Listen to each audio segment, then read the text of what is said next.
So what's up, guys? This is going to be a quick little update for the crew cab second gens that I've got going on here at the shop, and then just some small updates on everything else. I'm kind of like playing a waiting game right now, waiting on one truck to move so I can move another one in and then another one in behind it. But let me get the camera flipped around and I'll show you guys what we got going on. So this crew cab here, this is the one from Florida that belongs to Sean.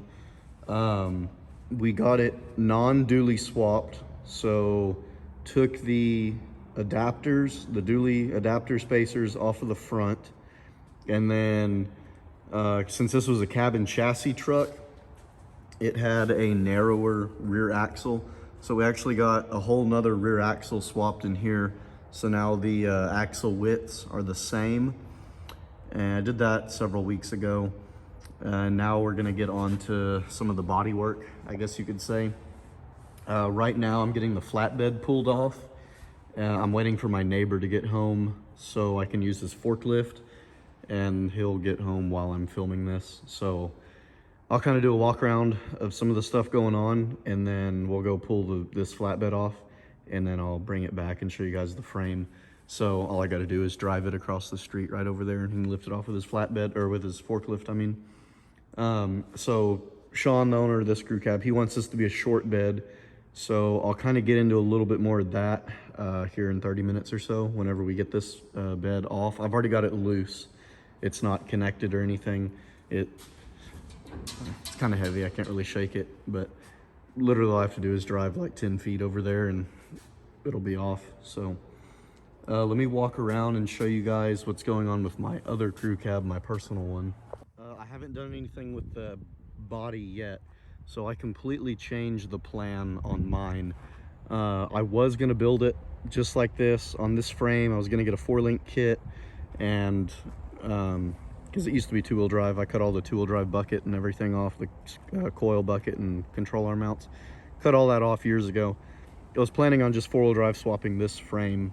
So I haven't done anything with this portion of mine yet, but let me take you guys over here and show you what we're going to be doing instead. So some of you may remember, this is my big gray truck. This was my daily driver for the past 3 years. I've been in this truck, and it had 500,000 miles on it, and I built a P-Pump 6.7 for it. Crazy motor. I mean, nothing like crazy done to it, but no one ever really does a P-Pump 6.7, so it was kind of crazy for just existing, really. Put the P-Pump 6.7 in around 500,000 miles, and I put about 13,000 on it. Maybe 14. I don't know what the odometer's at right now. Obviously, I can't turn the key on and show you the odometer. But yeah, there should be like 514, 513,000 on it. And this was a base model truck. Not really base model. It had power locks and windows, but no power seats, nothing of that sort. And over the past 3 years, I black leather wood grain swapped it. The doors are in the shop. Did dual power heated seats, as you can see. So it is a true fully loaded truck now, and it's a 2002 4-wheel drive. It was a 5-speed when I got it originally, but I 6-speed swapped it. So it's I mean, it's all there. It's what you'd want. It's a 2002 and a half 4-wheel drive, 6-speed, fully loaded, black leather, wood grain, dual power heated seats. I sport front end swapped it. And basically what happened was the P-Pump 6.7, it ran great for several thousand miles, and when I put that new motor in, I replaced everything but the radiator hoses, and probably somewhere around, oh, I don't know, 10,000 miles on that engine, probably around 510,000, 509 or so. Popped a radiator hose because it was literally the original one to the truck. This truck was all original when I got it. Popped the radiator hose and overheated it really, really bad, and it started burning oil, and I was just kind of running with it like, yeah, I'll take the engine back out and redo it one day. Well, finally, and I mean, this is all oil on the bed. I mean, I'll show you guys the frame. You can probably tell what I'm gonna do by now. I've pressure washed this side of it, but I mean, it was just cake. I mean, you can see it there. This transmission's only a year old, and it's just covered in oil and grease from the engine leaking. And I mean, it was leaking oil and burning it. So I thought, oh, you know, it's got a burned up ring or piston, whatever, but it still ran pretty good. It just, I had to put, I mean, look, I was carrying 5-gallon buckets of oil with me. That's how bad it was. And look at all the empty jugs back there. So finally, one day I was cruising into town and it ran away. Some of you might have seen on my Instagram. I posted pictures of it there. Ran away, hung open at like 6,000 RPMs. I mean, it just took off. And I tried shutting it down. Couldn't get it to stall out. I put it in 5th gear, dumped the clutch. It ate through a dual disc ceramic clutch. And I'm sure that was soaked in oil too. It threw 2 rods out of the side of the block. Trashed the block, everything. So originally, I was just gonna, I had another 6.7 already. I was gonna build for the race truck, but having a daily is a little more important. So like an hour after it blew up, ran away, I got it back to the shop. My initial plan was to just throw the other 6.7 engine together that I had, you know, clean it up. It was a good core, didn't have any burned up rings or anything like that. I was gonna throw it back together, slap my P-pump on it, and then be back on the road in a weekend with another P-pump 6.7. But I started getting into it. I pulled that engine out that threw the rods, and it had been leaking oil. And I mean, you could tell, I mean, that's, the whole truck was covered. And I started looking at it and I thought, you know what, I've got 2 other spare trucks here. Like, I don't really need this one right now. This is the only thing I can haul my trailers with. And I was like, you know what, I don't, you know, if I'm gonna do this truck right for what it is, I mean, being a fully loaded 02 6-speed, I thought, you know what, I might as well do it right. Tear the whole thing down and clean the frame, because I mean, it was just caked in oil. It was bad. And then I got to thinking, you know what, if I'm gonna do it right, several years ago, probably 2 years, year and a half after I got this truck, I wrecked it. And you can't tell now because it's sitting down in the grass, but this whole area right here is solid Bondo. There's probably several gallons of Bondo right there. You can kind of tell in this rear door here, it dips down, the body line kind of, if it wasn't sitting in the grass, you can see the rocker panel. Oh, of course. No, forget that. 2nd gen rear doors never open right. But you can tell it kind of dips in there. So yeah, the whole rear of the cab here, the rear of the cab and the rear door is full of Bondo.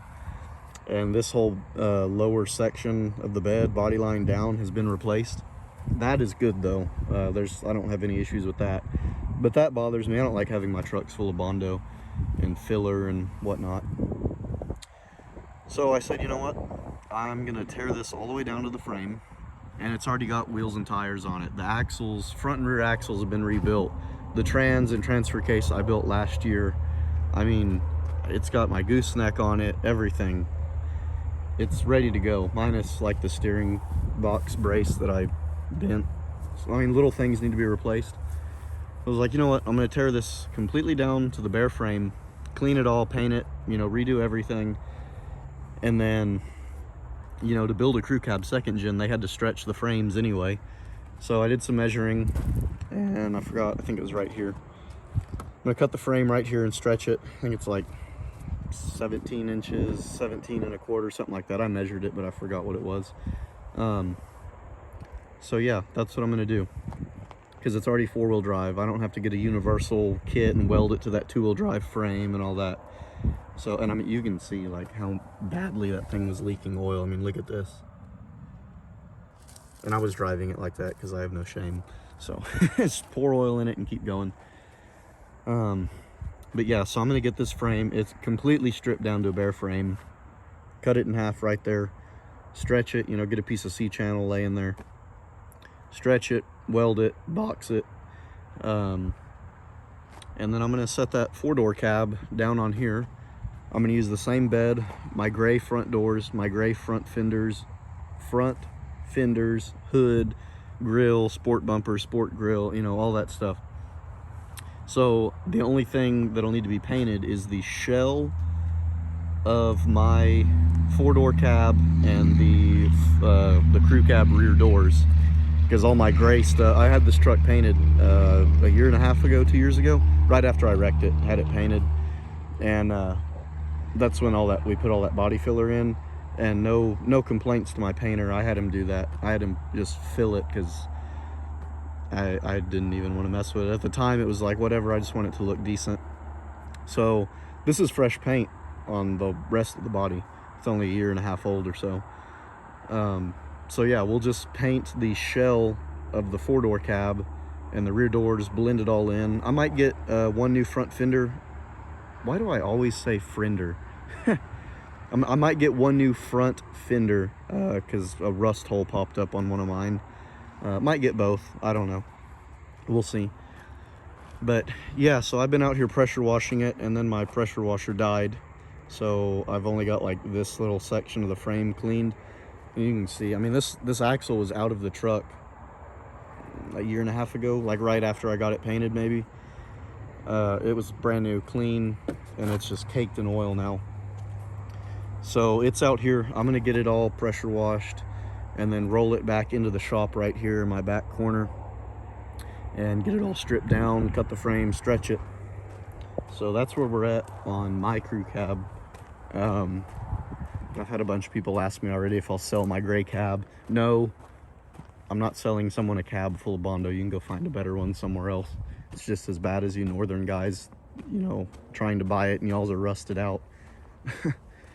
But yeah, so once that other frame's done, I'm gonna pick this cab up, set it on that other frame, and then I'll continue to finish out my floor pan.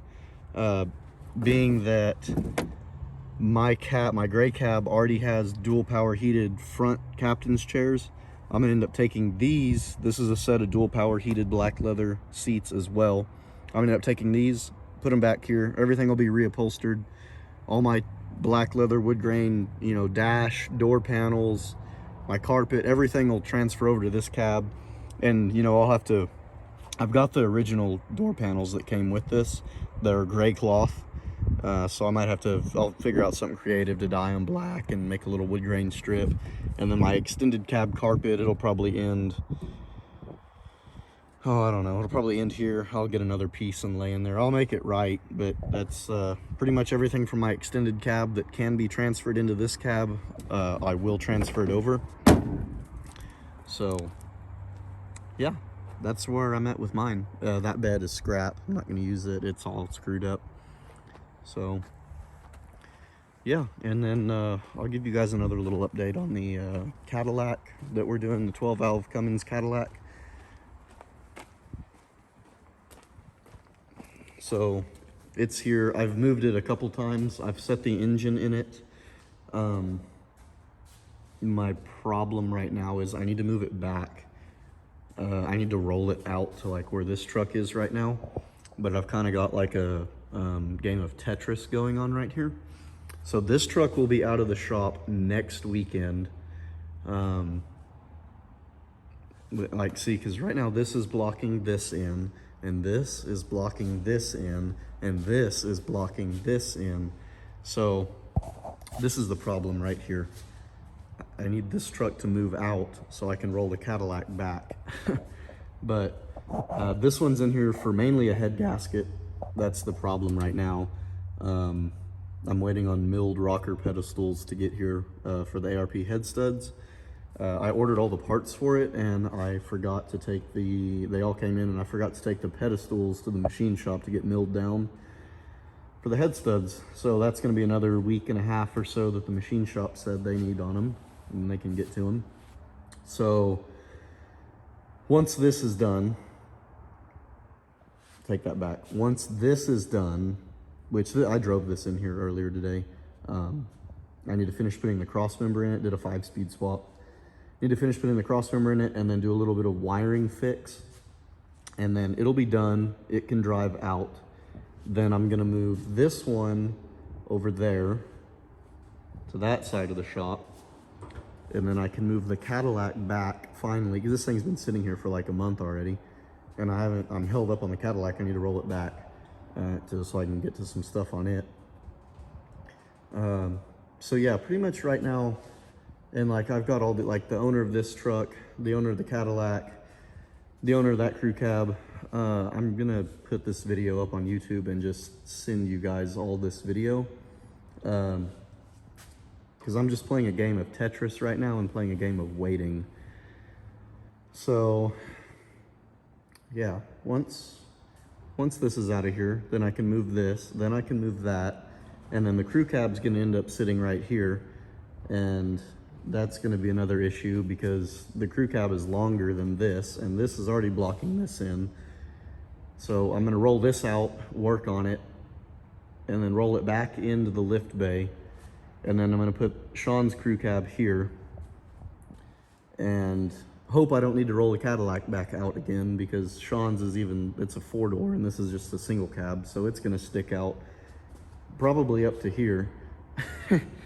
So I need a bigger shop is what I need, or a longer one, or maybe I just need to put everything sideways, I don't know.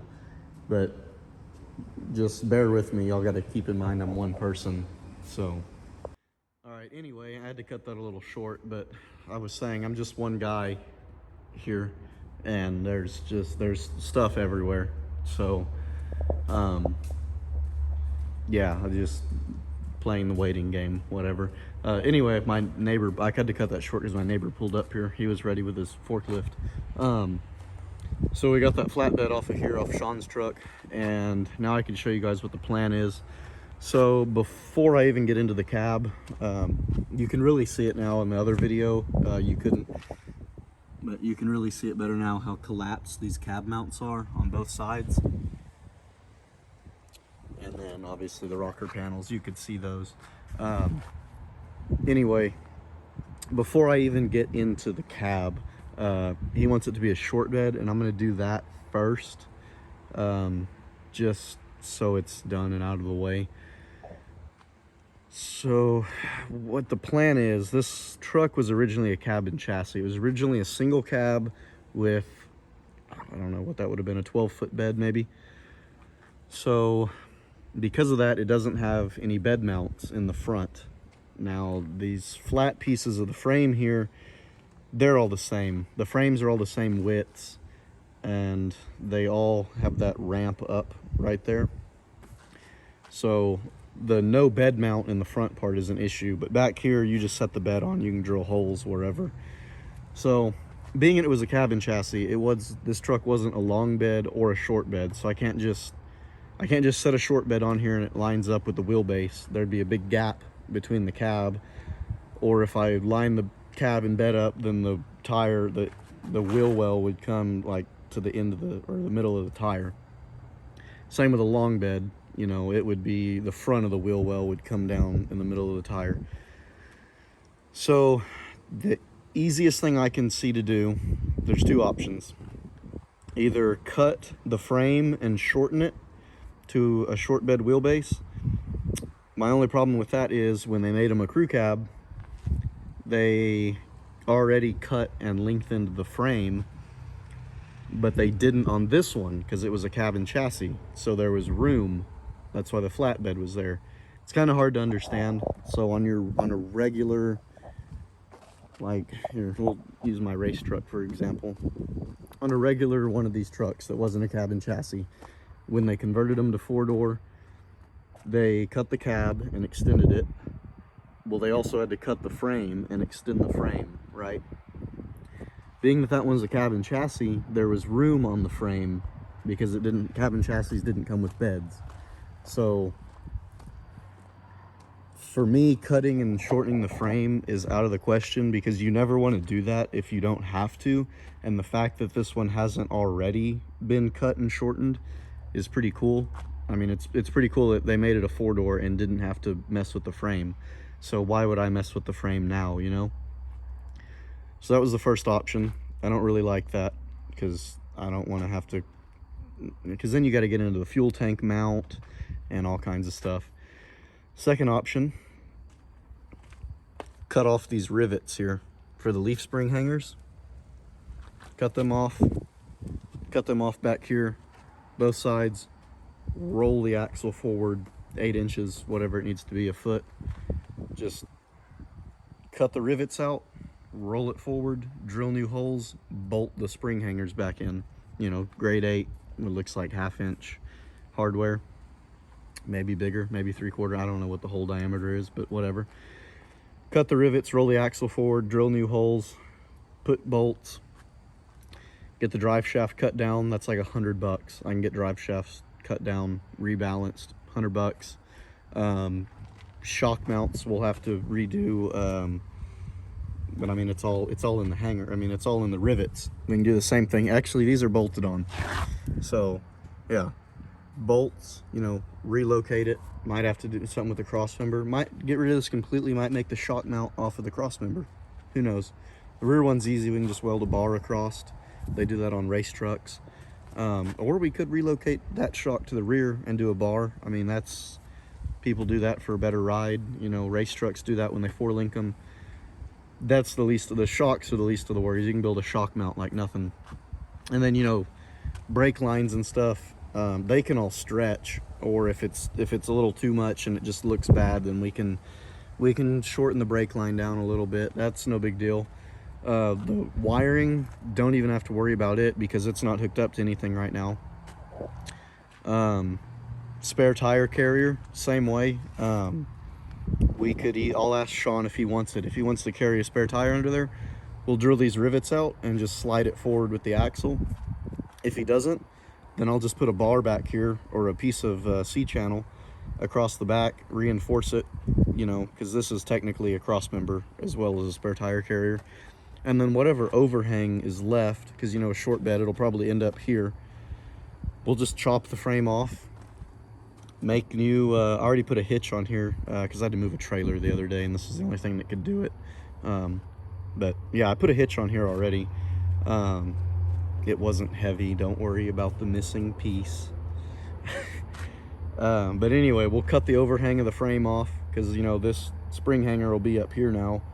Move the shock, the overloads, move all that forward, and then just cut off the overhang, bring the hitch up here, or drill new holes for the hitch. Pretty much just everything back here, move it forward to where a short bed lines up with everything. New rear bumper bracket holes, new hitch holes, shock mounts. It's easy. I'd rather do all of that than cut the frame, because if you cut the frame and shorten it, you still have to do the drive shaft. Then your fuel tank carrier, it doesn't line up because the fuel tank's notched right there. So I mean, it's so much easier just to roll everything forward a few inches. Then after that's all done, pull the bed back off so we can access this, and then we'll get into that. And also, people wonder how I'm going to fix all of the rocker panels and stuff.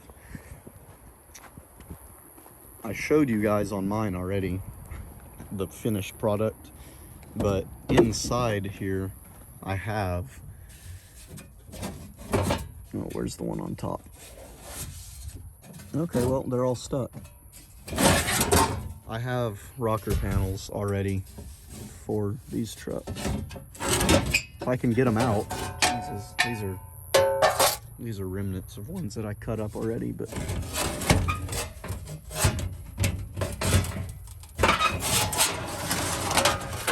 rocker panels. You just cut off what you need. Pretty much what I did on here. This is the passenger side. Yeah, these are for an extended cab, obviously, or whatever. I don't know. But yeah, put new cab corners on, and then you just set your rocker panel up there, and you cut off the length that you need if you don't want to do the whole thing.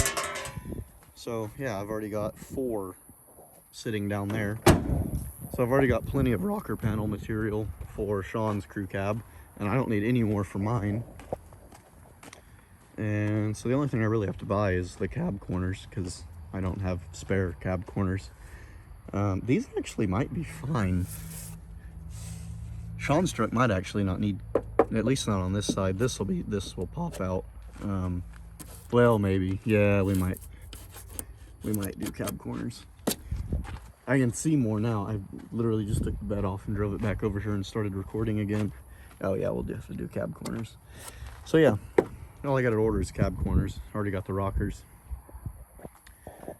But yeah, that's the plan for this. And then that whole game of Tetris in there is going to be fun.